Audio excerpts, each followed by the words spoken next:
Bonjour à toutes et à tous et merci de prendre le rendez-vous de cette édition de la mi-journée dont voici les articulations. Chaque année, le 3 décembre est l'occasion pour un certain nombre d'acteurs de faire un focus sur les actions menées autour du handicap et en faveur d'une société plus inclusive. C'est la journée internationale des personnes handicapées. Et bon nombre de personnes se plaignent de ne pas assez dormir le jour ou la nuit. Or, le sommeil améliore le métabolisme, facilite la régénérescence des cellules et restaure le système immunitaire.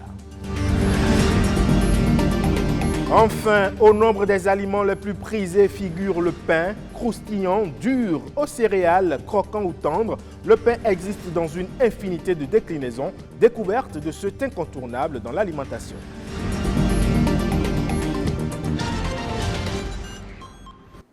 Merci à vous de nous préférer pour vous informer. Plus d'1 milliard de personnes, soit environ 15% de la population mondiale, vivent aujourd'hui avec un handicap. Et 80% de ces personnes vivent dans un pays en développement. Ce 3 décembre, ces personnes sont à l'honneur. En ligne de mire, les obstacles liés à leur plein épanouissement. À Cotonou, une école de sourds-muets œuvre pour faciliter leur inclusion au sein de la société. Une équipe de la rédaction était dans cette école. Suivons le reportage. Être handicapé n'est pas une fatalité. C'est une école pas comme les autres.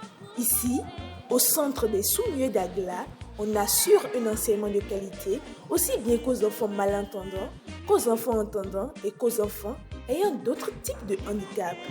C'est une école inclusive qui promeut l'égalité des chances. Commençons par les envoyer à l'école afin qu'ils puissent apprendre à écrire, lire et parler la langue des signes. Et tous ces au CM2, ils peuvent aller au collège. Ceux qui peuvent continuer jusqu'au bac, université, continuent. Mais les autres, quand on voit qu'ils ont des dispositions pour apprendre un métier, on les envoie à l'apprentissage. Ils peuvent apprendre toutes sortes de métiers. Ézéchiel a 10 ans. Contrairement à la majorité ici, lui est un enfant sans handicap. Il entend bien et s'exprime bien. Sa présence dans ce centre s'explique par sa volonté d'apprendre la langue des signes. Mon papa avec ma maman, ils sont sourds. Ils sont amenés ici pour apprendre les signes.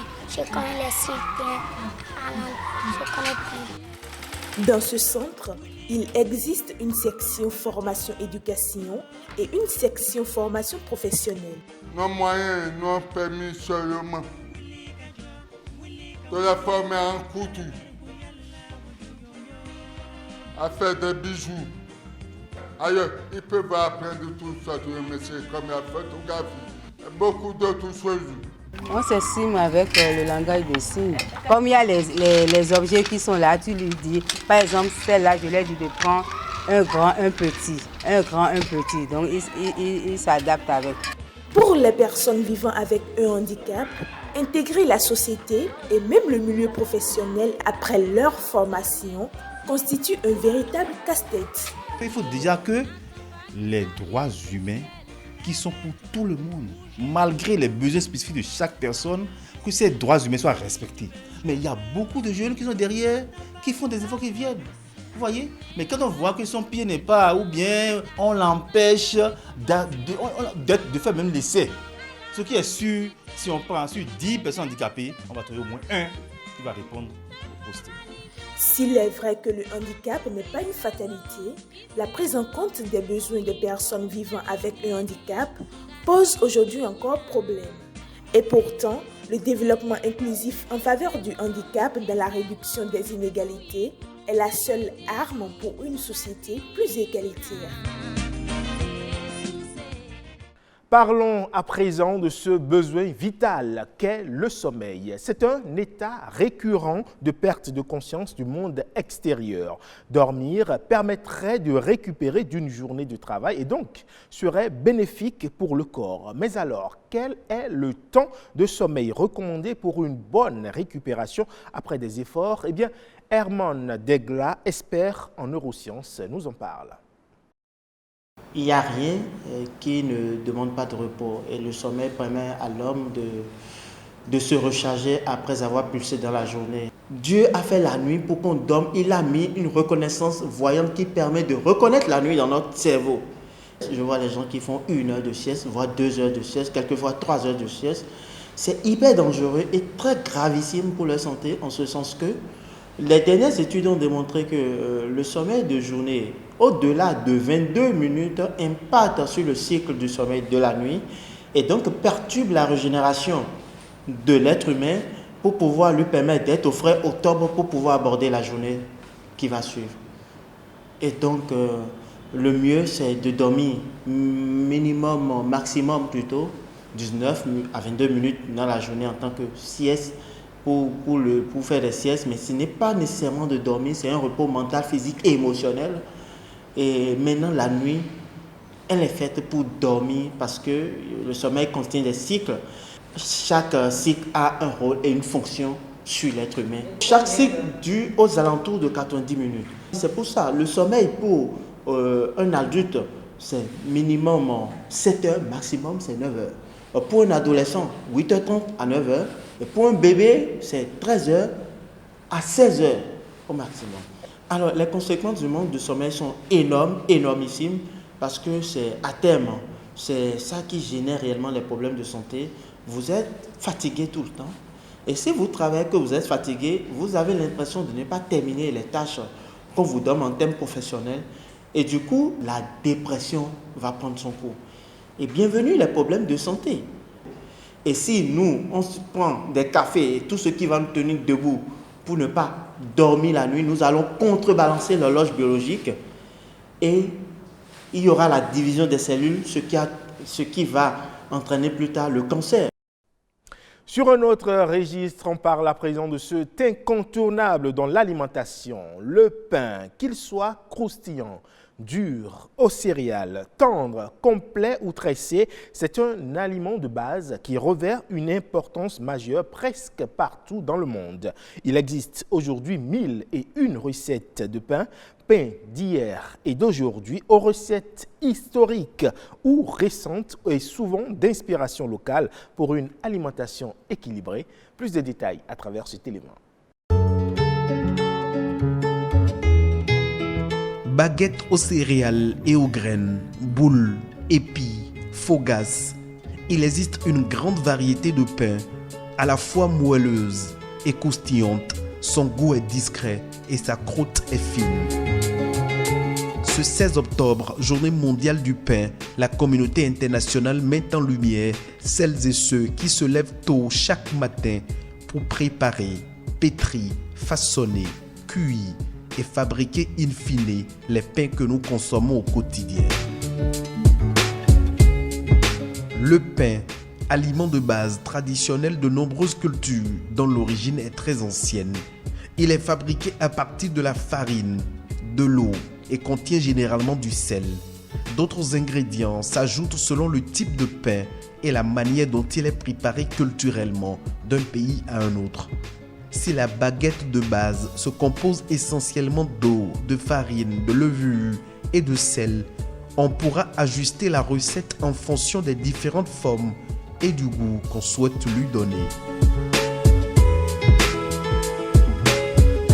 Du point de vue nutritionnel, le pain est un aliment à consommer à satiété et à toutes les occasions possibles.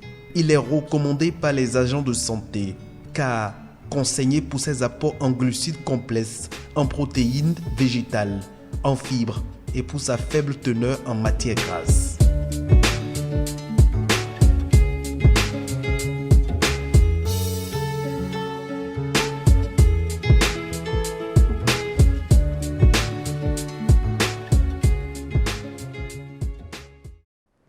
À présent, on fait un tour d'horizon des sujets ayant marqué l'actualité ces dernières 48 heures. C'est la Nation en bref.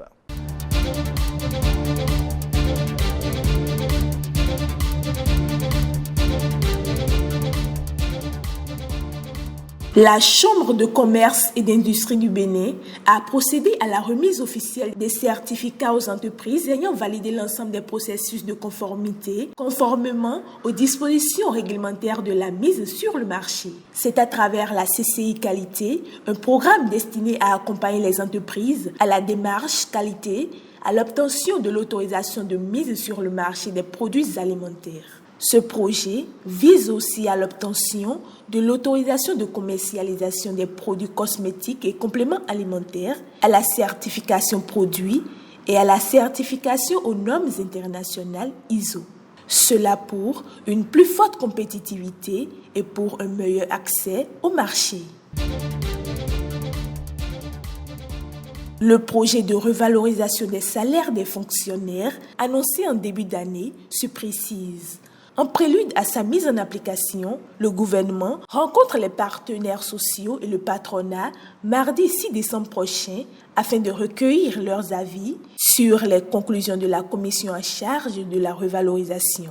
C'est dire que le Bénin, à l'instar de la Côte d'Ivoire et du Ghana, a pris la mesure de l'enjeu de la cherté de la vie. Le gouvernement pourrait donc tenir cette promesse dès début 2023 s'il venait à accorder ses violons avec les partenaires sociaux. C'est une nouvelle société avec des capacités de manutention plus importantes et des outils modernes qui verra le jour bientôt en lieu et place de la Société béninoise des manutentions portuaires, Sobemap. C'est une décision du Conseil des ministres. Elle entre dans le cadre de la modernisation et l'extension du port de Cotonou afin de le rendre plus performant, notamment grâce à la mise à niveau de ses infrastructures. La nouvelle société va aussi permettre d'offrir des conditions d'exploitation optimales des installations existantes pour faire face aux exigences du trafic maritime international et renforcer sa compétitivité.